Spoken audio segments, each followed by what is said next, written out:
Okay, just a quick recording while I go over this drawing that I ended up doing. Okay, I'll explain it as I go. Right. So, here's a person that's not you, right? There's another person. They exist in the world. You're aware of them. And then you're aware that they have human rights, right? There are just certain things that are unacceptable to do to another person who has their own rights, right? You can't do violence to them, can't do this or that. That applies to everybody, and that's like a set of boundaries that always exists, and you don't really have to think about that much, right? And outside this, you are aware for each person that you know that they have their own individual set of boundaries, right? There are things that it's not acceptable for you to do in relation to this specific person, whoever they are, right?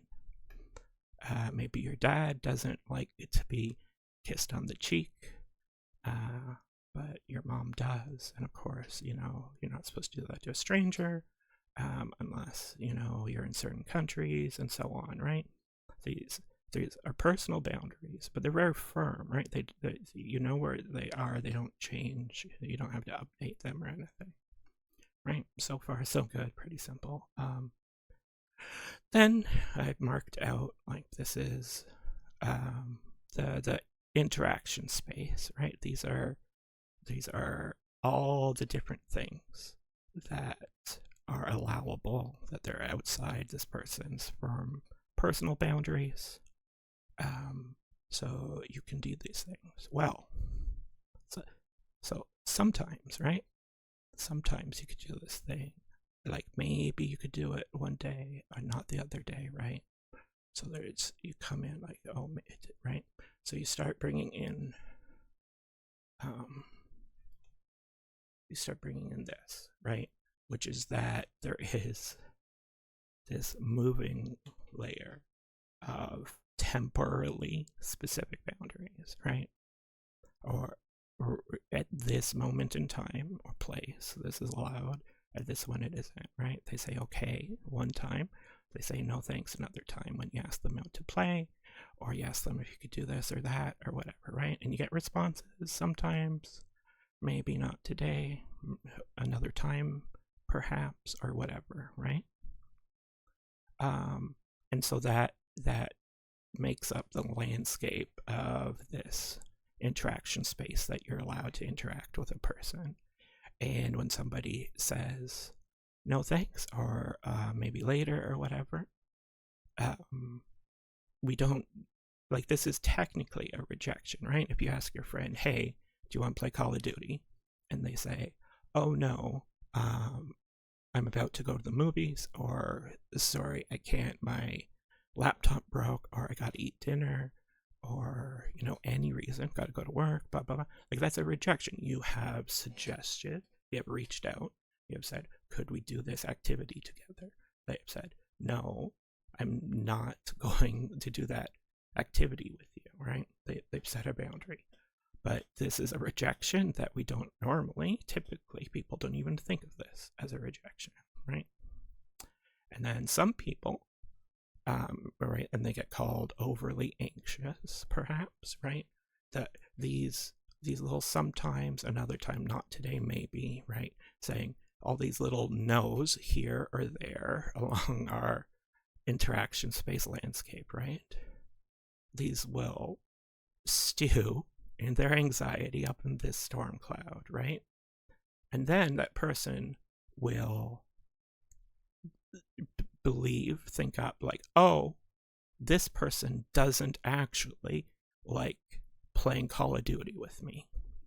Even when it's not actually true that thing is the case, right? The pseudo boundary where you're like, oh, I'm misunderstanding where the boundaries are for this reason, this, right? Because I'm sensitive to this rejection and I'm anxious about knowing about these boundaries. Okay, so this is actually a great point to bring in that anxiety, right? is or while we're talking about anxiety, it's a great point to get into like how these boundaries work, right? Because it's not like you're physically stopped from doing violence and harming a person, right? But this boundary exists where you know that's not allowed, and so you don't do it, right? You are the policer of these boundaries when it comes to how you choose to act, right? You know about the person, whatever person's personal firm boundaries where they're never going to want to do that thing, and so you don't ask them to do that thing, right? And then you have to model where those boundaries are, right? What is inside here and what's outside, right? And so obviously, we don't always model correctly as humans, right? Sometimes we're like, oh, this person said, for whatever reason, whoever they said things or whatever, you're just like, oh, this person never, ever, ever wants me to talk to them about my feelings, right? And that's not a true thing, but you think it is. And so it goes on the list of things that you don't do because of these boundaries, right? And then it's not part of the interaction space anymore, even though, right, it could have been, this person would have been open to talking about feelings or going to the mall with you or whatever thing. But, right, it would have been here. But you thought, no, it's in here. And so now I'll never interact with that person in that way, right? And so sometimes our brains do that, right? And anxiety can cause us to stew over some of these little interactions where we got a small rejection, and by ruminating on it, we grow it bigger in our minds until it becomes, right, we think it's a pseudo boundary. We're like, oh, this is no good, right? We'll say, oh, this person said no to my invitation 5 times in a row. They must not really want to be friends with me. I'll stop asking them to do things, right?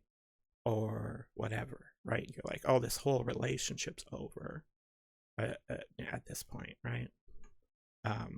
That's misinterpretation, right? But a typical person, right? They see a rejection boundary. They're like, oh, okay. That's fine. This is just a temporary situation that hasn't actually changed our relationship because I haven't done something horrible, right? If you, and right. So actually, let's talk into like misunderstanding, right? So like as an autistic person, I find myself more often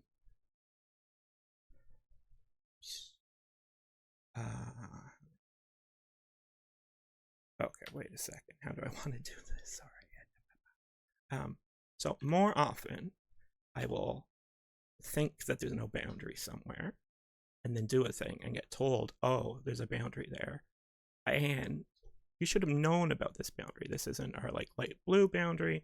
This is our dark blue boundary of like firm personal boundaries that you should have been aware of, either from like typical social convention or like this person believes that you would have known this thing, right? And you've run into these boundaries because your understanding of the social context wasn't correct, right?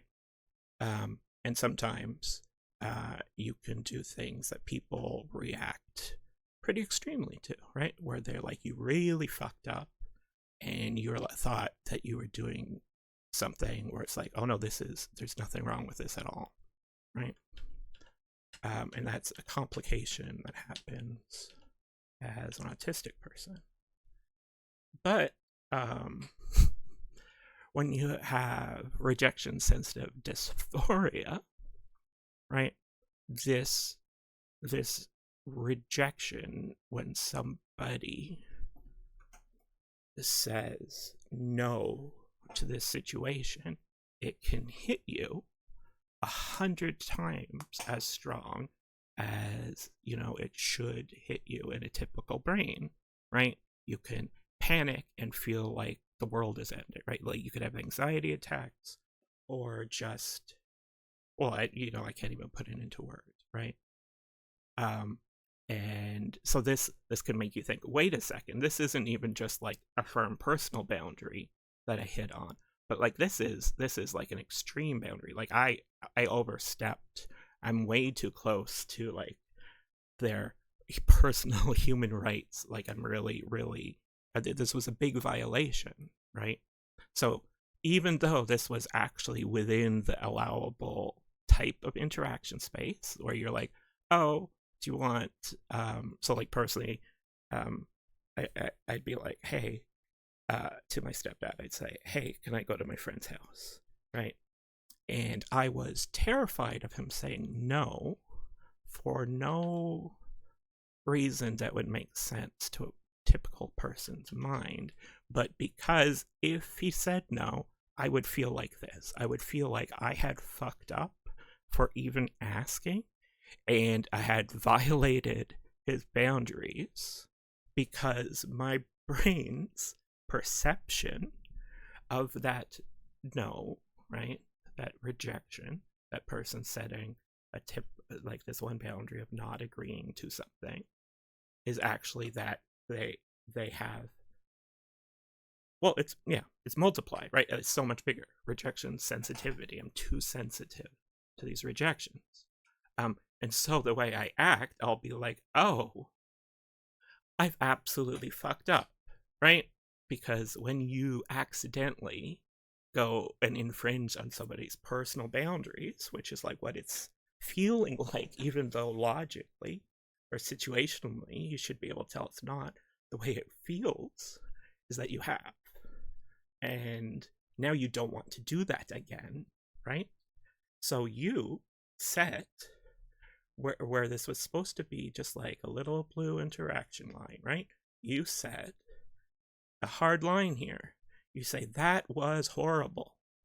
I need to not go to that area of what I thought was the allowed interaction space, where I'm allowed to ask to go to my friend's house. Because one time they said no, and it felt like it felt the same way it felt when, I destroyed my mom's china collection or whatever. That's not a real thing that happened, right? But like you have that extreme moment of like, oh, I really fucked up, and I'm getting this, my social interpersonal connection is in danger of being broken, right? Like I've done real damage here, right? This insecurity in my interpersonal attachment here.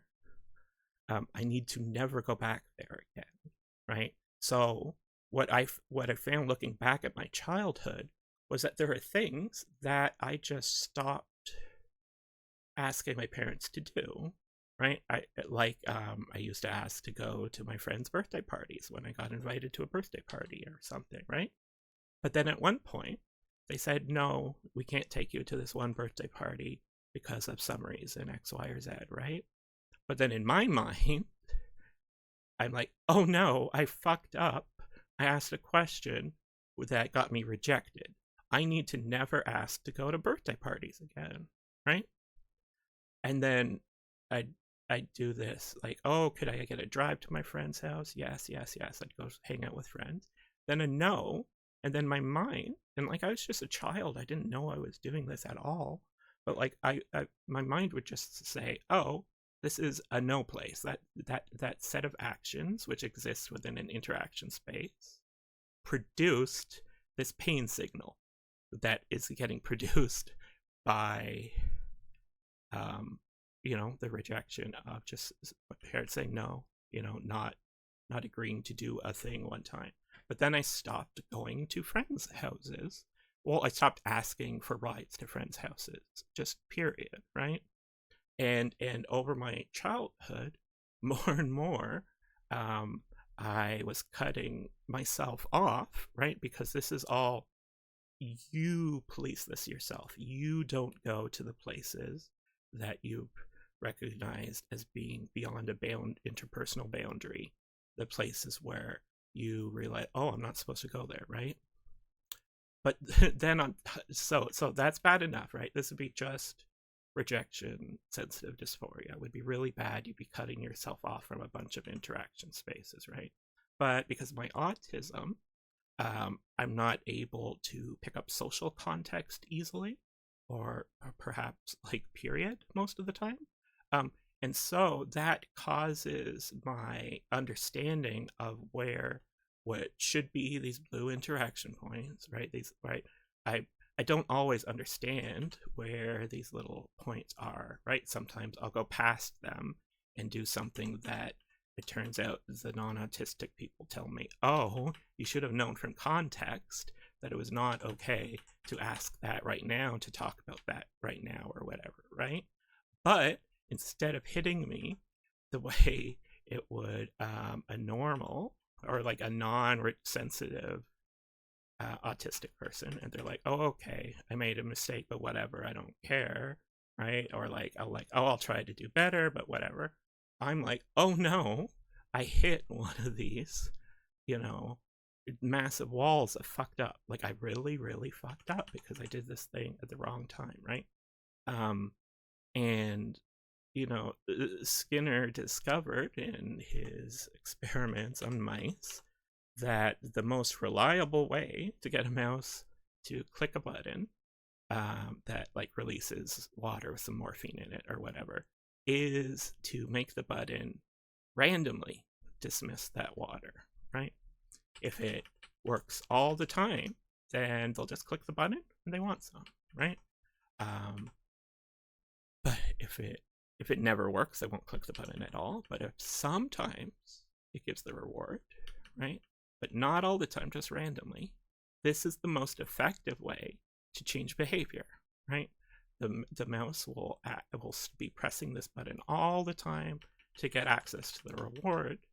This is why like gambling and loot boxes and everything, that's so addicting, right? That's the way you could change behavior, right? So because of my autism, to me, my perception of these boundaries and where they are feels random, because I cannot know ahead of time where the boundary is going to be, which interaction is going to be okay, which isn't, right? So this changes my behavior. I'm like, I need to avoid all of these because it's always hurting me so much because I have this rejection sensitivity, right? So I'm going to stop going there.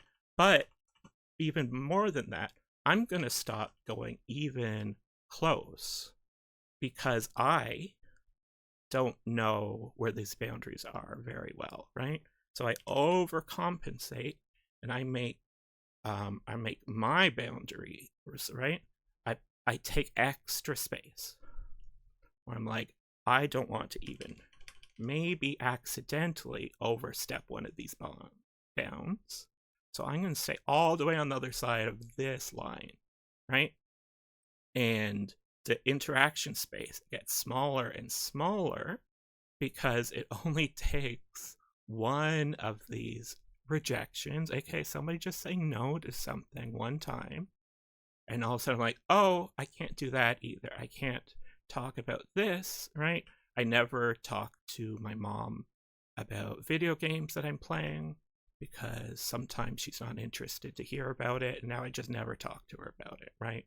One time I brought up something about my feelings to my dad, and he said something that I took a certain way, and now I never talk to my dad about what's going on with me emotionally at all, ever, right?